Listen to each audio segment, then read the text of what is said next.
ఉప్పు కప్పు రంబు నొక్క పోలిక నుండు అట్లా వచ్చిందనమాట పేరు. ఇప్పుడు అర్థమైంది. సో ఉప్పు కప్పు రంబు నొక్క పోలిక నుండు అంటే అవి రెండు ఈ పోలికలో ఉంటాయా? అంతే కదా. అది నా చిన్నప్పుడు వచ్చింది ఆ పద్యం. అవును, ఈ డబ్బా ఇప్పుడు వచ్చింది.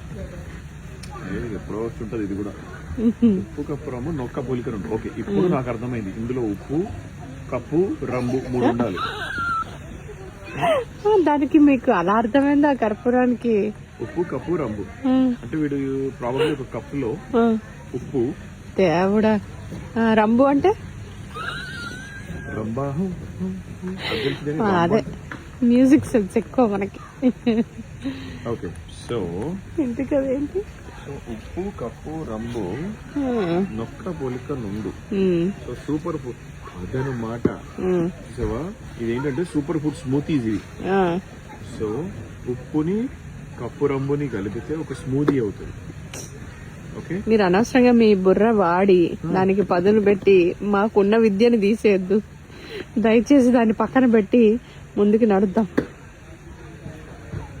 ఓకే, నా జ్ఞానాన్ని జ్ఞానోదయాన్ని పంచుదాం అనుకుంటే మీరు దాన్ని ఉదయించకుండానే వద్దమ్మా, ఉన్నది పోయేలాగుంది. వెళ్దాం పదండి. అదేంటో తేలాల్సిందే. చెప్పారుగా సూపర్ గుడ్ స్మూతీస్ అని. ఏ ఫ్రూట్స్ ఉన్నాయో? స్ట్రాబెరీ, అదో క్లియర్ రాసింది, స్ట్రాబెరీ అండ్ పైనాపిల్. ఇంతోటి దానికి ఉప్పు అంట, కప్పు రంబు అంట. నాలో ఉన్న ఒక కవిని బయటికి తెద్దాం అనుకున్నా. వద్దు, లోపలే దాగి ఉండనివ్వండి, మాకు అనవసరంగా బయటకు తెచ్చి. నా కవిని తొక్కేసి నన్ను కవిని కాదన్న వాడిని కత్తితో పొడుస్తారా? కాదు అని చెప్పి నేను పారిపోతా. బాయ్. ఓకే, ఏం చేస్తాం, అలా ఆ విధంగా ఒక గొప్ప కవిని తొక్కేశారన్నమాట.